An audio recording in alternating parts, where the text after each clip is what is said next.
Bonjour, aujourd'hui je vais vous expliquer comment se fait l'accord avec une conjonction de coordination. Ce cours est d'un niveau avancé. Petit détail avant de commencer, n'oubliez pas que vous pouvez vous inscrire à ma newsletter afin de recevoir une liste structurée de mes vidéos. Pour cela, il vous suffit d'aller sur mon site internet bien-écrire.com. Allons-y.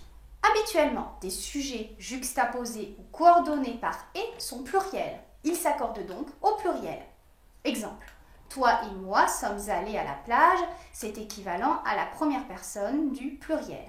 Ton frère et ma sœur semblent s'apprécier, c'est équivalent à la troisième personne du pluriel. Ses amis, sa famille et lui sont partis à la plage, c'est aussi équivalent à la troisième personne du pluriel. Jusque-là, je ne vous dis que des évidences. Mais ce qu'il faut savoir, c'est que dans certains cas, des sujets juxtaposés ou coordonnés par « et » peuvent être au singulier. Exemple, son courage et non sa loyauté fait de lui un bon soldat. Ici, les sujets s'excluent mutuellement par la présence de « et non ». Concrètement, si on a parlé du courage, on ne parle pas de la loyauté. La loyauté n'est pas sujet du verbe. Donc, lorsque les sujets s'excluent mutuellement, avec « et non », comme si, ou alors avec « moins que » ou « plutôt que », la juxtaposition est vue comme un singulier. Son père et son oncle est fils d'agriculteur. L'incise est vue comme une parenthèse. Le sujet « son père » est singulier. Le verbe est donc au singulier. Par contre, si on enlève la virgule, là on met au pluriel. Oui, l'accord dépend d'une simple virgule.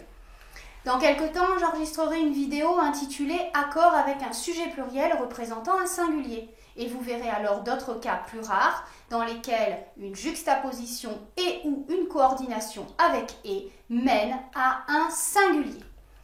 L'incise avec des locutions synonymes de « et » fonctionne de la même manière.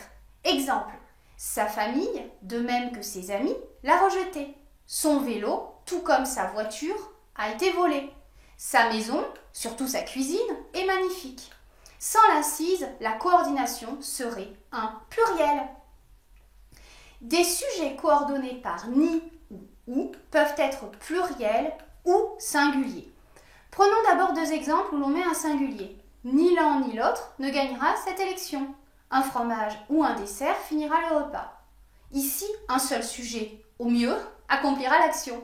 Dans les cas comme ici, où les sujets s'excluent mutuellement, se comparent ou sont vus comme très différents, eh bien, on accorde avec le premier sujet. Voici deux cas où, au contraire, on accorde au pluriel. Ni ma sœur, ni toi, ni moi n'aimons voyager. L'alcool ou la drogue ont mené à l'accident. On accorde au pluriel quand plusieurs sujets peuvent accomplir l'action.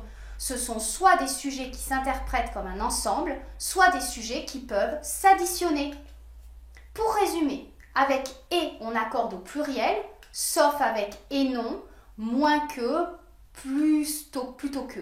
Dans le cas d'une incise, on accorde avec le sujet sans tenir compte de l'incise entre virgules. Avec « ni » et « ou », on accorde au singulier si un seul sujet fait l'action et au pluriel si ce n'est pas le cas. Voilà!